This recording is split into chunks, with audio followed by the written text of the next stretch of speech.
আমি তো আসলে বিভিন্ন রকম চরিত্র এক্সপ্লোর করতে চাই। আমি চেষ্টা করব ঠিক এই ধরনের পুলিশের চরিত্র না করতে। আমি চাই না যে আমি আরেকটা রেহানা করি, আমি চাই না আমি আরেকটা সুলতানা করি। বিশেষ করে বাঁধন যে চরিত্রটি করছে এটা নারী প্রধান চরিত্র।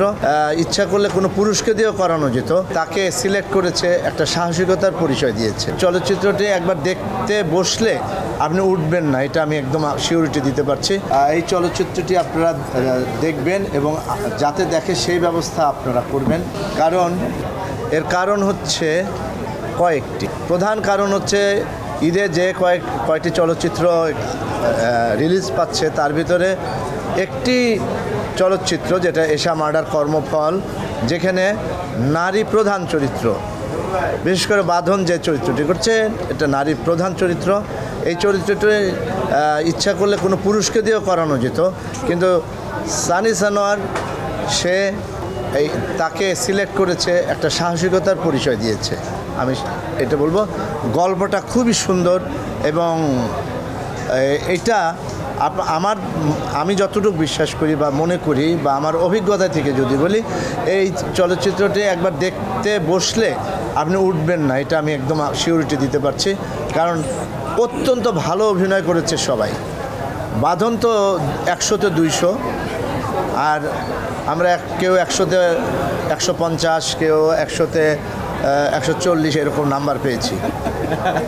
তো যে কারণে এই চলচ্চিত্রটি আপনারা দেখবেন এবং আপনারা সাংবাদিক ভাইরা, আমি খুব একটা চলচ্চিত্র করি নাই, আমার অভিজ্ঞতা অনেক বেশি না, তারপরে আপনাদের কাছে অনুরোধ থাকবে, আমার যারা ভক্ত আছেন, বাঁধনের যারা ভক্ত আছে, এদের যারা ভক্ত আছেন, সবাই মিলে সারা বাংলাদেশের 18 কোটি মানুষের ভিতরে অন্তত 80 ভাগ মানুষ যেন দেখে সেই ব্যবস্থাটা আপনারা করবেন, আমি এই কামনা করছি আপনাদের কাছে। আমি তো আসলে বিভিন্ন রকম চরিত্র এক্সপ্লোর করতে চাই, তো এরপরে আমি চেষ্টা করব ঠিক এই ধরনের পুলিশের চরিত্র না করতে।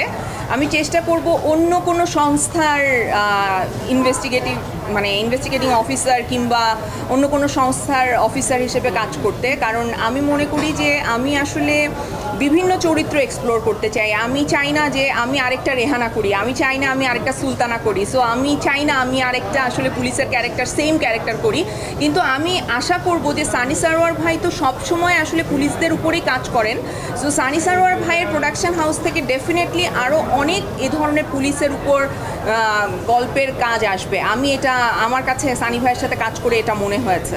কারণ আমি কালকে রাতে ঘুমাই নাই। সুমিত আর আমাদের ডিরেক্টর আমাদেরকে ফোন করেছে রাত 2টার সময়, আমরা গ্রুপ মিটিং করেছি, আমি ঘুমের মধ্যে কথা বলেছি, মানে আমার মাথা কাজ করছে না। আমি সারাদিন আজকে স্ট্রেসে কিছু খাইও নাই, বিকজ আমার কাছে মনে হচ্ছিল যে আমার পরীক্ষা যেটা রেজাল্ট দিবে, কিন্তু দর্শক যারা আসলে তাদের নিজেদের বাসার কাজ বাদ দিয়ে এবং মানে হয় না যে কোরবানি ঈদের সবাই খুব বিজি থাকে, তার মধ্যেও যে আসলে দর্শক হলে আসছেন এবং সিনেমাটা দেখছেন, অন্যান্য সিনেমাও দেখছেন, সাথে এশা মার্ডার দেখছে, আমি সত্যি গ্রেটফুল। আর এই ভাইয়া মাত্র আমাকে বলল যে আসলে অনেক দর্শক এটা দেখে বলেছে যে নেক্সট এরকম আরও সিনেমা দেখবে কিনা। এটা তো আসলে অনেক বড় একটা ব্যাপার আমাদের জন্য। So thank you very much যারা আসলে আমাদেরকে সাপোর্ট করছেন। আমি সব সময় বলি যে দর্শকের জন্যই আজকে আমরা এখানে। সো দর্শক যতদিন আমাদের পাশে আছে ততদিন আসলে আমরা কাজটা করে যেতে পারবো। এশার কাছে যেতে চাই, পর্দার এশা, আপনি আসলে আজকে আপনার ডেবিউর জায়গায় বলতে পারি, তো সেখানে বাঁধন আপু আছে, সুমিত ভাইরা আছে, তারা তো বড় পর্দার অভিজ্ঞতা অনেক আগে পরীক্ষিত, সেখান থেকে